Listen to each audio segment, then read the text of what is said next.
Dr. Ralph Wilson with Web Marketing Today. I'm in Chicago at the SES conference here with Melissa Mackey, who is an expert in pay-per-click advertising. And you work with clients and correct a lot of their mistakes for them. Yes. So there's some frequently overlooked campaign settings that are important to get right. Right. What are some of these typical ones that make a whole lot of difference? Well, there are three main settings that make a whole lot of difference that people don't put a lot of thought in, Okay. that they really should spend the most time on. The first one is the campaign daily budget. So you can actually tell the search engines, I don't want to spend more than X amount per day. And a lot of people just throw a random number in there. They'll say, oh, $5, or they'll say, oh, $1,000, and those are probably not the right numbers. It's too little or too much. So you need to make sure that you're putting in a number that you're comfortable with, but that's still going to get you enough data to make the campaign worthwhile. Now, is the default no number at all? The default is no number In other at words, all. if you don't put in a number, you could spend your future. Right. So Right. how do you come up with a number that's realistic? Well, the best way that I suggest for new advertisers is to just set up a test budget. So just like you would do with anything else that's new in your business, you're going to think about how much do we want to invest in this test. So do the same thing with pay-per-click. Think of it as a test. Okay.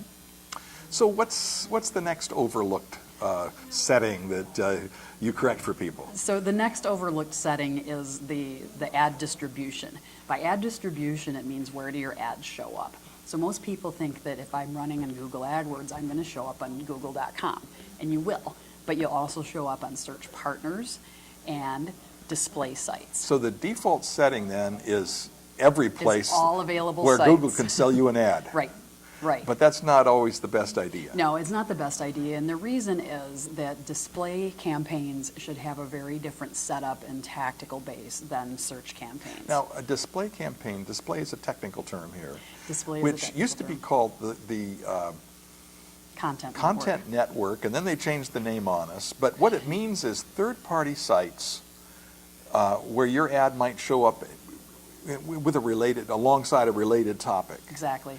But it's different than search because when people are searching for something, they're ready to take an action. But if they're reading an article where this ad might appear, they're in a different mode. Right. So you're Right. saying keep those separate. Why? Keep those separate. Well, because people are in a different mode, you're going to want to use different ad copy. You might want to use a different landing page. You might want to use a more soft-pedaled call to action. Okay. So there are a multitude of different tactics that you want to employ. So you don't put those in the same campaign. Don't put those in the same campaign, even though Google tells you that that's the best practice. Because they make the Because most they money. make the most money. Right. Now, it used to be that people were advised not to use the display network. I don't hear you saying that. No, You're just I'm not saying saying that. use it carefully and by itself. Correct. And that way, I suppose you have a whole lot better tracking and really knowing what's going on. Absolutely, absolutely. And display is a great way to get a lot of incremental sales. So the three choices then are the display network, which we just talked about, Google search, but you said search partners. So what would that be? Search partners are websites that aren't google.com, but where you can perform a keyword search. So AOL.com is Okay. a search partner. And when you go to the AOL homepage, there's a big search box, and you can type in keywords there, and then ads are served the same way that they would be on google.com. It doesn't sound to me like it's that different a mode of operation. Right. It's a search mode still. Right, But you can exactly. make that choice. Okay. Absolutely. So we've talked about two typical wrong settings that are easy to make and goof you up. What's the third? The third is ad rotation. So the default ad rotation is optimized for clicks. So if you So have- this is where you're writing maybe two or three different variations and then trying to narrow it down to the best one. Correct. Okay, Correct. so And the default is is optimized for clicks. So that's the best one for Google because it's going to make them the most money. It may not be the best one for you. The ad that gets the most clicks may not be the one that's converting the best for you. okay. So what are the choices here? So the choices are optimized for clicks, optimized for conversions, or rotate evenly. Okay.